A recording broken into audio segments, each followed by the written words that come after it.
ताज न कर मुझे किसी का ज़माने में, कमी कौन सी है यार अब तेरे ख़जाने में। अस्सलाम वालेकुम दोस्तों, आप देख रहे हैं हमारा यूट्यूब चैनल फ़ौजी भाई व्लॉग ऑनलाइन और मैं हूं आपका दोस्त राना नवीद फ़ौजी।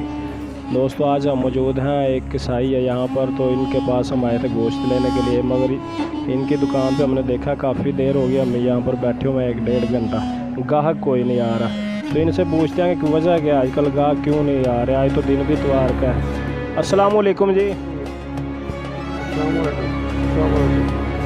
वालेकुम सलाम। हाँ जी मलक साहब, गोश्त की दुकान है तुहाडी, तो पहले तो देखते असीं गाहक काफ़ी ज़्यादा होंदे सी तुहाडी दुकान ते, अज असीं भी 2 घंटे हो गए बैठे हुए हैं, गाहक कोई नहीं नज़र आ रहा, की मसला है? भाई गल महंगाई बहुत है, आवाम परेशान है। अगे इन्ना गोश्त मिलता जी, 2 घंटे हो गए ने, पाइया गाहक नहीं आया, पाइया गोश्त का गाहक नहीं आया।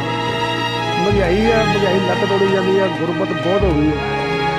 की करे आवाम, गरीब आदमी की कर सकती है, 700-800 रुपये दिहाड़ी है, वो की करे, आटा नहीं आवे, घ्यो नहीं आवे, तो गोश्त खाए।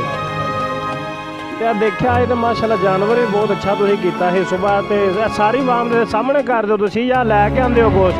सामने कई इतने दलाल के 5 साल हो गए, कोई पता ही नहीं, 50 साल जानवर हीरा है, लेकिन की करिए, मजबूरी है, गाहक मिलेगा। अच्छा, जानवर भी माशाल्लाह तुसीं ठीक कर दो, तंदुरुस्त है, तो रश कोई नहीं है। पहले तो काफ़ी है, 2 साल पहले देखी था 2.5 साल के आंदे थे गाहक, बाकी हुण पता नहीं की मसला बनया जी।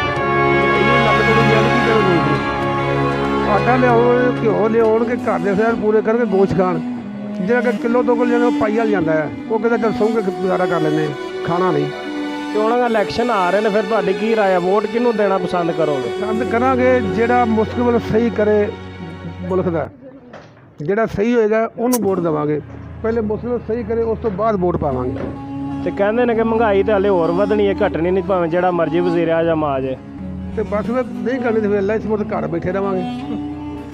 वोट तो मिसाल कोई बंदा अच्छा आवे कि जिहड़ा इत्थे मुश्किल सही करे, मुल्क के हालात गरीबां नूं दखलअंदाज़ देवे, खाण पीण लई, कारोबार करन, क्योंकि पैसे भी होण, जब कारोबार करे फिर हर गल ही हो जाती है। तो जे निरी तार वोटां ही मंग रही हैं, एक आया लुट के घर नूं बह, दूजे की वारी आ जाती है।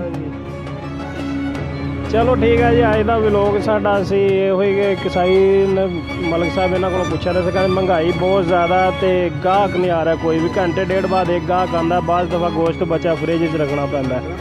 चलो अगर अज दी वीडियो पसंद लगे तो साडा चैनल सबसक्राइब कर देना, फौजी भाई व्लॉग ऑनलाइन, तो मिलांगे इंशाल्लाह नैक्सट वीडियो। अल्लाह हाफिज़।